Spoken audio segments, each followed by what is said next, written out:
What's up, guys? I'm a little under the weather. But I just wanted to make this video and talk a little bit about instant gratification. I wanted to talk a little bit about, there's a lot of things that you see on the internet that aren't really necessarily true, right? There's a lot of times people are, struggling with their own things, struggling with their own life, struggling with the own way people perceive them, struggling with their own way of how, they're being portrayed by their friends or their family or in their personal life or business life or whatever the case may be, right? And you see on the internet people's results, you see everything that's the end goal. You see their final chapter when it's your first, second, or third chapter, right? You don't necessarily see some of the things that, took certain people to get to where they are. But then there's a lot of that fakeness that you see on the internet where you just see end results. You don't understand that this person had a trust fund, or this person had everything handed to them, or this person never really worked a job, or this person never really had, anything going for them, and they just portray this particular life on the internet. But in real life, they're terrible. They're terrible people. They're people that you don't want to hang out with, that you don't want to be around, right? So this is kind of the message that I'm trying to convey and come across here, is that there's a lot of times where people are just not going to be who you think they are, right? So you have to really be careful on who you follow, who you watch, the people's content that you consume, how you consume it, what they're particularly saying, what have they done and built themselves, I think it's very important to understand that everything on the internet is technically fake, right? I don't even consider it a real place, right? Like I stopped posting about my personal life. I stopped posting about people I hang out with or the people I spend the most time with, because I realized that, there's a lot of things that you should keep in private. And I realized the more things I keep in private, the better those experiences are, the better I feel in my life, the better I am being present in those experiences, rather than just getting your phone out to film something, getting your phone out to film a Snapchat, getting your phone out to film you hanging out here, you doing this here, blah, blah, blah. Every single moment of your life is pretty much conveyed on the internet, right? People are posting stuff all the time, whether it's pictures or stories, right? So it's like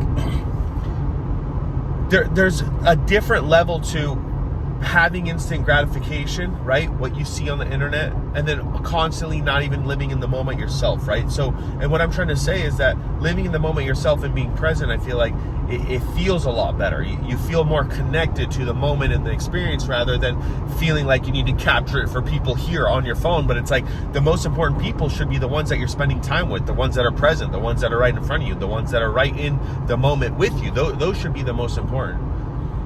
So if you're feeling lost in today's world, which we all do, I feel lost too. You know what I'm saying? I feel lost in my own world from a day-to-day basis, especially recently, right? Where I feel like I'm at a turning point in my life personally, now that I'm 30 years old, where I feel like I'm at a turning point where I'm on the edge of, trying to figure out where I want to be in the next 4, 5, 6 years, on the edge of starting my own business, potentially moving, right? There's a lot of things going on in my life where I feel like I want to go and explore that next chapter, which ultimately, when you go explore that next chapter has a lot to do with you isolating yourself, right? Like sometimes you have to isolate yourself in order to get to the next level. And the next level is sometimes isolating yourself so you can get there, right? So it could be the next level for you could be a degree, it could be a better job, it could be higher pay, it could be getting promoted at work.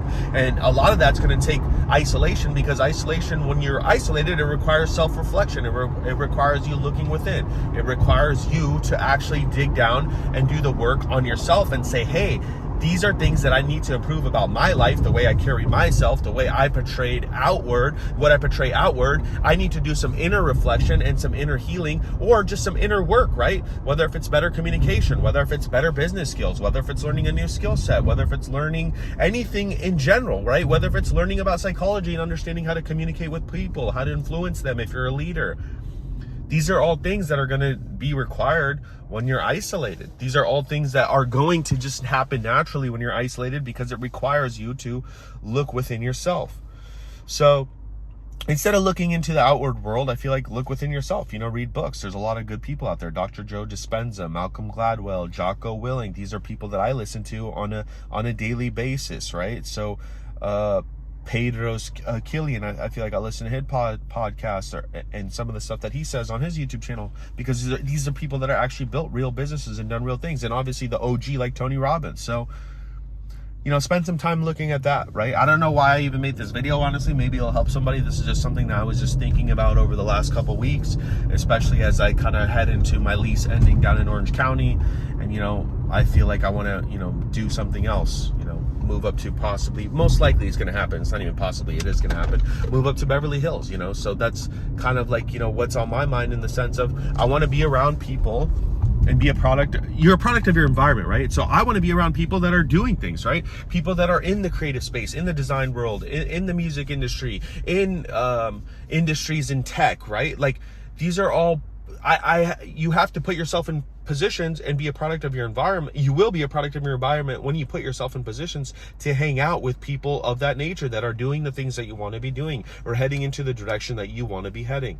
And I feel like here personally, I haven't met as many of those people, as opposed to when I go out over there. It's like I've been meeting people left and right. So I'm kind of like, okay, I want to be surrounded by like-minded individuals, people that are on the move and the path forward. People are always like, oh, you're in that hustle, bustle, grind mindset. Well, yeah, I just want to be there, because I feel like when I get comfortable and I start thinking a lot, that's a position that I don't like to be in. Having depression is essentially like a luxury. You know what I mean? Like, being depressed and being around sitting and thinking about it, it's kind of a luxury when you think about it. It's like other countries where people are moving forward and they're struggling and they're trying to make ends meet and they're just trying to survive in today's world. Like, these people are essentially